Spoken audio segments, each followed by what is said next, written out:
ಚುನಾವಣೆ ಚೆನ್ನಾಗಿ ನಡೆದೈತ್ರಿ. ಆದ್ರೆ ವೀಲ್ ಚೇರ ಆದಾಯದ ವ್ಯವಸ್ಥೆ ಭಾಳ ಅನಾನುಕೂಲ ಆಗೈತಿ. ಪಾಪ ಆ ಕಡೆಯಿಂದ ಈ ಕಡೆಯಿಂದ ಬರೋರು ಇಲ್ಲಿ ತಂದ ಬಿಟ್ಟ ನಂತರ ವಯಾನಿಲ್ಲ, ನೆಟ್ಗೆ ಅವ್ರಿಗೆ ವೀಲ್ ಚೇರ್ ವ್ಯವಸ್ಥೆ ಇಲ್ಲ. ಅದನ್ನ ಎ ಸಿ ಅವ್ರು ಮಾಡಬೇಕಾಗಿತ್ತು ರೀ. ಎ ಸಿ ಅವ್ರು ಅದನ್ನು ಪರ್ಫೆಕ್ಟಾಗಿ ಮಾಡಿಲ್ಲ ರೀ. ಈಗಾಗಲೇ ನಾನು ಎ ಸಿ ಅವ್ರಿಗೆ ಮಾತಾಡಿದ್ದೀನಿ. SK ಸ್ಕೂಲಲ್ಲಿ ಕೂಡ ಅನ್ನೋ ಪ್ರಾಬ್ಲಮ್ ಆಗೈತಿ. ಅಲ್ಲಿ 5 ವೀಲ್ ಚೇರ್ ಅದಾವು. ಸ್ವಲ್ಪ ಎಡಿಷನಲ್ ವೀಲ್ ಚೇರ್ ಹಾಕೋ ವ್ಯವಸ್ಥೆ ಮಾಡುತ್ತೆ ಇದ್ದೀನಿ. ಪ್ಲಸ್ ಕುಡಿಯೋ ನೀರ್ದು ಅಸ್ತವ್ಯಸ್ತ ಆಗಿತ್ತು ಅಲ್ಲಿಯೂ ಕೂಡ ವ್ಯವಸ್ಥೆ ಮಾಡ್ತಾ ಇದ್ದೀನಿ. ಇಮಿಡಿಯೇಟಾಗಿ ಆ್ಯಕ್ಷನ್ ಕೊಡ್ತೀನಿ. ಚುನಾವಣೆ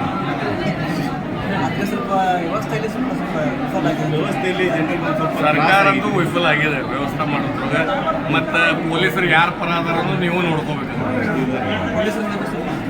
ಅಂದರೆ ಈಗ ನೆಟ್ಟಿಗೆ ಜನರ ಜೋಡಿ ಇದಾಗ ಸ್ಪಂದಿಸ್ತಾ ಇಲ್ಲ, ನೆಟ್ಟಿಗೆ ಜನರ ವ್ಯವಸ್ಥೆ ಇಲ್ಲ, ಟ್ರಾಫಿಕ್ ವ್ಯವಸ್ಥೆ ಇಲ್ಲ, ನೆಟ್ಟಿಗೆ ಮಾಡಿಲ್ಲ. ಸಾಕಷ್ಟು ಸಿಬ್ಬಂದಿ ಐತಿ, ಎಲ್ಲ ಐತಿ.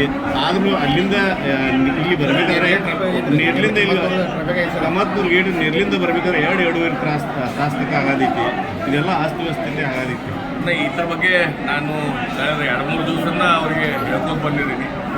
ಮೇನ್ ಹೈವೇ ಮೇಲೆ 2 ಮತದಾನ ಬೂತ್ಗಳು 2 ಮೇನ್ ಹೈವೇ ಮೇಲೆ ಇರೋದ್ರಿಂದ ಸಮಸ್ಯೆ ಆಗ್ತದೆ ಹೇಳ್ಕೊಂಡು ಬಂದಿದ್ದೀನಿ. ಟ್ರಾಫಿಕ್ ಡೈವರ್ಟ್ ಮಾಡ್ತೇನೆ ಅಂದರೂ ಕರೆ ಅವರು ಇದ್ರಲ್ಲಿ ವಿಫಲ ಆಗಿದ್ದಾರೆ ಅಂತ ಕಾಣಿಸ್ತಾರೆ.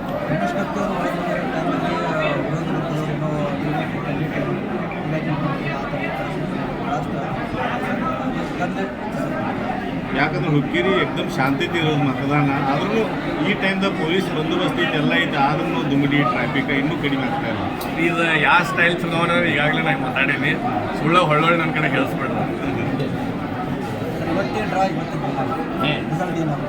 100% 15 ಜನ ನಮ್ಮ ಸ್ವಾಭಿಮಾನ ಪ್ಯಾನಲ್ಗೆಲ್ಲ ಆಡ್ತಾರೆ.